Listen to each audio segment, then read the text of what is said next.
it's Fulton County. She said, basically, I don't have any right to challenge an election. Well, what about Stacey Abrams? What about Hillary Clinton? What about all of these Democrats that are still challenging my election? The same people that are saying he's challenging an election. Bro, I don't understand how people can't make this distinction between what Trump did and just simply saying, oh man, I think the election was won in fraudulent ways. Every single example that he uses are from people who have immediately conceded, who then go on to say, look at all the stuff that you did before the election. This was really fucked up.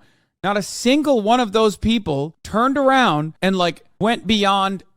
Some of them didn't even do recounts. Okay, most of them didn't even do recounts. Trump did all the recounts, which is legal, perfectly valid. He can do that if he wants to, especially if it's close, or especially if he wants to pay for it, which he did. But then after the 8th recount, you can't then decide to create a false slate of electors who are knowingly going to, again, decide to vote for Donald Trump because you personally believe you won. That is insane. That is illegal. You can't do that. That's why there's fucking not 4, but at least 2 criminal cases, 1 federal, 1 state level. It's the funniest ways in which he's tried to cheat the system, where he's like, oh, no one will figure it out when the electors that go in that are supposed to cast their votes, if we just replace them with people that will just vote for Donald Trump. It's like, bitch, you think elections are won and lost with the electors? That's just another symbolic part of the fucking process, idiot. Elections aren't even won in the eyes of the public by actually counting the fucking votes. Elections are won on projections on national television. That's how you win elections. It's so stupid. It's actually not symbolic. That's the problem. I mean, it's symbolic in the sense that